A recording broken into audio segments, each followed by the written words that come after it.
Ekaristi yang memberi hidup dan arti. Tema ini saya ambil dari bacaan Injil Yohanes 6 ayat 51 sampai 58. Hari ini kita hadir bukan hanya untuk lomba, tetapi untuk menyambut Yesus Sang Roti Hidup yang mau tinggal di dalam hati kita. Kiranya Roh Kudus menuntun hati kita agar sabda Tuhan yang kita renungkan hari ini tidak hanya menuntun pikiran kita, tetapi mengubah hidup kita. Saudara-saudari terkasih, pernahkah kita merasa lapar, tetapi bukan karena perut kosong, melainkan lapar akan kedamaian, tujuan, dan cinta sejati? Sebagai orang muda Katolik, kita hidup di tengah dunia yang serba cepat dan penuh tekanan. Dikelilingi prestasi, ekspektasi, media sosial, dan opini orang lain. Tapi anehnya, hati kita tetap merasa kosong. Dalam Injil ini, Yesus berkata, "Akulah roti hidup. Barang siapa makan dari roti ini, ia akan hidup selama-lamanya."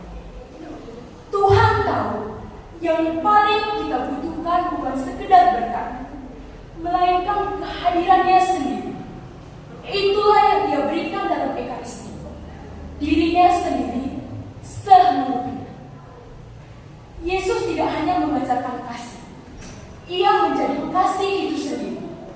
Dalam bacaan Injil Yohanes 6 ayat 51, Yesus berkata, "Roti yang kuberikan itu ialah dagingku, yang akan kuberikan untuk hidup dunia." Di atas altar, Tuhan tidak memberi setengah. Ia memberi seluruh hidupnya supaya kita hidup sepenuhnya. Maka gereja mengajarkan Ekaristi adalah sumber dan puncak hidup Kristiani. Artinya, segala hidup kita, perjuangan kita, baik relasi, studi, masa depan, semuanya bersumber dari Ekaristi dan kembali menuju Ekaristi. Ekaristi bukan cuma agenda hari Minggu. Ia adalah pusat hidup kita. Ia adalah bahan bakar rohani, tempat kita untuk dikuatkan, dipulihkan, dan diarahkan. Saudara-saudari OMK yang terkasih, seringkali kita sebagai OMK bertanya, "Saya ikut misa, bahkan ikut ambil bagian dalam pelayanan. Tapi kenapa ya saya tetap merasa jauh dari Tuhan?" Jawabannya bukan karena Tuhan tidak hadir, tetapi mungkin karena kita belum membuka hati saat menyambutnya. Dalam ayat 56, Yesus berkata, "Barang siapa makan dagingku dan minum darahku, ia tinggal di dalam aku dan aku di dalam dia." Tinggal itu bukan sekedar hadir, tapi menyatu. Yesus ingin diam di dalam kita, bukan hanya mampir. Itulah kekuatan Ekaristi, persekutuan yang utuh, menyeluruh, dan menyembuhkan. Dunia hari ini membingungkan.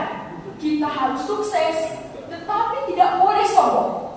Kita harus tampil beda, tetapi tidak boleh terlihat aneh. Kita harus jadi diri sendiri, tetapi harus tetap disukai orang lain. Akhirnya, kita lelah mencari jati diri di tempat yang salah. Padahal, identitas kita tidak ditentukan oleh dunia, melainkan oleh Kristus. Dan setiap kali kita menerima komuni kudus, Tuhan seolah berkata, "Kamu bukan hanya milik dunia, kamu milikku. Aku tidak hanya mencintaimu, aku tinggal di dalam dirimu."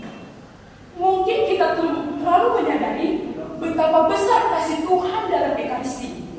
Tapi hari ini, marilah kita mulai dengan satu langkah kecil. Datanglah ke misa bukan karena kewajiban, melainkan karena kerinduan akan pribadi yang mencintai kita terlebih dahulu. Yesus di altar, bawalah Dia ke dalam hidup kita. Karena di dalam Ekaristi, kita menemukan kekuatan, arah, dan tujuan. Saudara-saudari yang terkasih, Yesus berkata,